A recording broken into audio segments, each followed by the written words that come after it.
this sermon series about God, who God is, his character and his work. We've been looking at this now for almost 2 months, 6 weeks or so. Over these next 2 weeks, we're going to try to tie this up. The sermon series has been an invitation, I hope, for us to become familiar again with the God who loves us, near to us. An invitation of faith to get back to us. You're aware of the journey we've been on, looking at who God is. We've used as our anchor for this the Apostles' Creed, this ancient summary of Christian faith. We've looked at who God is as the Father, Almighty, Creator of heaven and earth. And then we also explored God's essential justice and love in 2 different weeks, looking at how they're always inseparable. They're always part of each other, working together for our good and his glory. This has been the path that we've been on to remind us, again, about who God is. The first article of the oldest Reformed church, we believe in our hearts and confess with our mouths that there is a single and simple spiritual being whom we call God, eternal, incomprehensible, invisible, unchanged, all-flowing source of all good. This is a poetic summary for us about what it means when we say we believe in God. And for all we can say about what we believe about God, there's far more there that we cannot know, that we cannot comprehend. We know as much about God as God himself has shown us. And God reveals himself to us first, generally, in the creation that bears his signature. A masterpiece to be the sufficient and authoritative record of his covenant character and activity toward his people.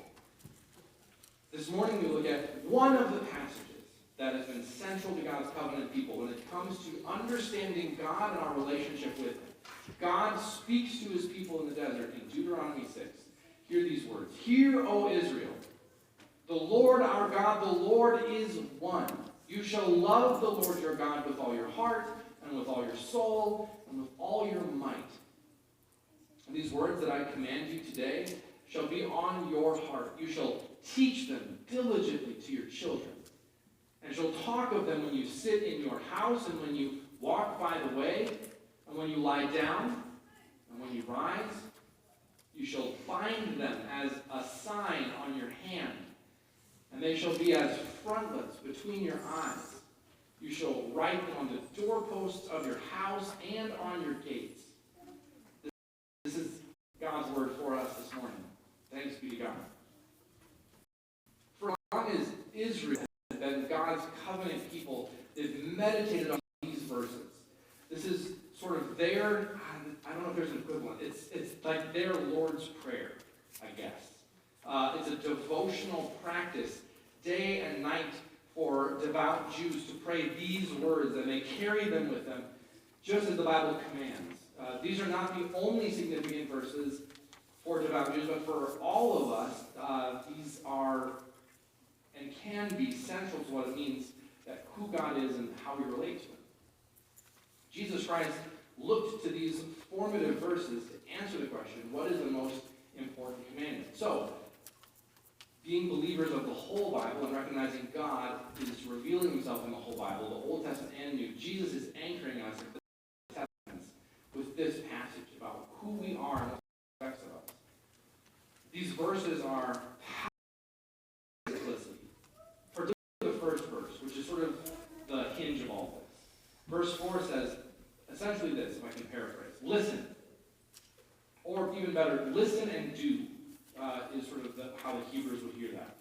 Listen and do. The God, the one and only, is our God. We make this simple verse serve a complex role in conversations about what the Trinity is. And we'll look at that next week. We use these verses to try to figure out how God is both one, as the verse says, and three. And again, we'll look at this next week. This verse is more than a proof text for God's unity, his single, indivisible essence, his perfect wholeness and unity and integrity. This verse is certainly saying nothing less than this, but it also means far more. And that's what we'll look at this morning. What does it mean that God is one? Or, better yet, maybe God is the one. God is certainly, as we just said together, one single and simple spiritual being. But the complexity of these verses is far deeper than about a theological, telling us in plain language that he is,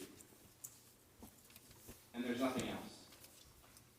He is all there is. There are no other gods. There are no other answers to life's ultimate questions or longings. There are no other sources of security or certainty or self. It is God. And that's it.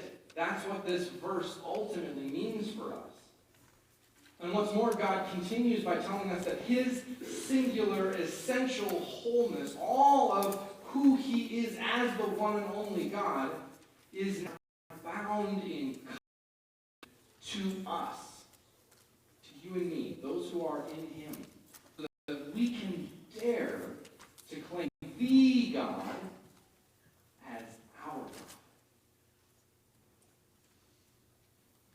God.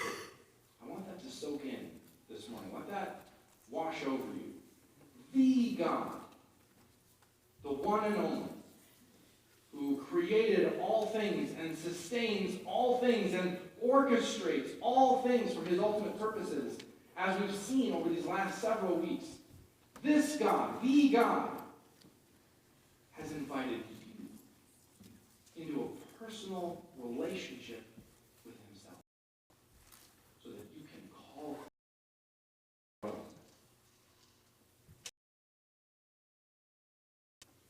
This is 101.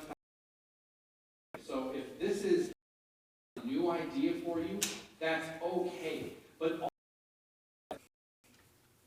I ask you, when was the last time you paused and realized what this means for you? That the God, one and only, is your God. He has made himself yours.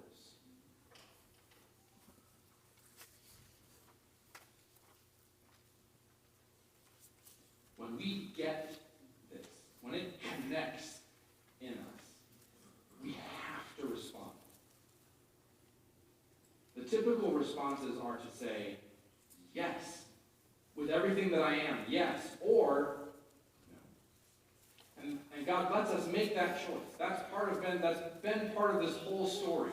Part of the incomprehensible patience of God is that he presents himself to us, offers this covenant relationship, binds his absoluteness to us, and then lets us answer. Part of this series needs to come to a point where you have to evaluate your answer. If you have said yes, then it means something ultimate. And if you have not said yes, the invitation still stands. God instructs us about what the right response is to this incredible gift, to say yes. God commands us to receive this unfathomable gesture of love with love, to enter fully and freely into the relationship for which we were made.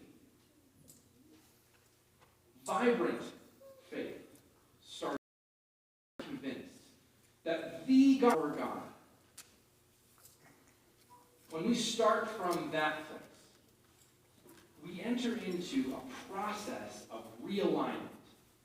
And that might be oversimplifying the concept of sanctification, being made holy, but I don't think so. When we talk about sanctification, to be made holy as God is holy, that is a lifelong process. And ultimately what we're being invited into in this is to become like God, to become more and more aligned with God's character and activity, to do the kinds of things and be the kind of people that reflect who he is. And so when we get this, when we grasp what it means that the God is our God, the process that begins in that moment is one of alignment or realignment. If you've been to the chiropractor lately, there's and popping to get your body stretching and yanking sometimes. There's going to be physical soreness. We'll get out of alignment again and then have to have a tune-up. But that's the process that we're a part of. So if you're starting that now, this is what to anticipate. If you're halfway down this journey or farther and looking back on life and saying, yeah, that's been my life, this is what was always expected for us. If you have not started this journey, I invite you with God to enter in, because this is what happens. As we recognize that our God is the only God, it sets us free from needing to be gods ourselves. So much of our life, a sort of trash thrown out of everything that we think is important, everything that we need to have for our own egos or security or safety, and we sort of pile it up, and then we put our throne on top of that pile and say, I'm in charge of this, and I can't let anything bad happen to it, or I'll die. And when we stop this nonsense and recognize that the God is our God, we can step off of that throne, recognize it for what it is, and laugh at ourselves. Because if the God is our God, then we're free from that kind of life, free from that sort of slavery, in all honesty, a slavery to the will keep us safe. Remember that the God, the more we find ourselves coming back into alignment with God's intended and original design for our lives. At the same time as all that's happening, something else is coming too. We become more and more aligned with the one God who is our God. We simultaneously are being reintegrated, reconnected with our hearts. Seeing our God as the only God means we already have the only answer there is for all of our longings or our uncertainties, all the things that break us apart and divide us and send separate pieces of us spiraling out after different ambitions or hopes. When it's just our God, all of our fractured lives begin coming back within us, as all of who we are is once again rightly ordered and reconnected under God's oneness. A God who is one and the one means that we can find reconciliation and unity within ourselves. And the incredible gift, which I hope we'll see more of next week as we wrap this up, is that that gift is not only happening within us as individuals, it's happening within us as the community that comes together under God. Relationships are healed, communities are healed, families are healed in this faith that the God has made himself ours. And that's why he continues to give the command about what kind of response is right for us. It's not just to believe and say yes, but there's also an answering love.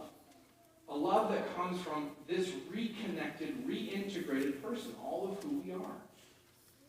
This realignment and reintegration is what God is inviting us to experience when he commands us to love him with everything we are and have, heart, soul, and mind. Jesus, when he talks about this in the New Testament, splits that up into heart, soul, mind, and strength. But in the Hebrew worldview, mind and soul are virtually the same thing. To go through those, heart, soul, and heart is the seat. Particularly at this time of year, thinking about Valentine's Day, if you've looked at hearts and thought about sort of the commercialized version of love that we settle for so often, that is not what God wants from our hearts. This is not just an emotional This kind of the Jewish and the Hebrew, it's the place from which our hearts and actions, from our actions and words pour forth. God instructs his people here to imprint on our hearts these words, to set on them, to press into them these words that we talked about this whole time, that the God, if that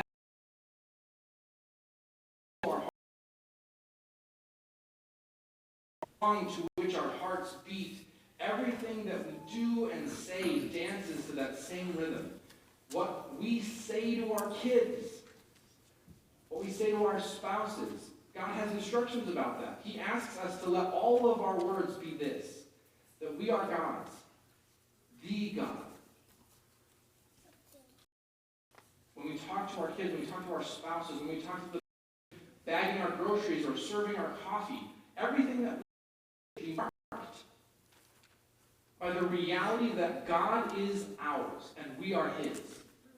So that when people hear us speaking, at some level, there should be a different kind of music underneath it that shares this love.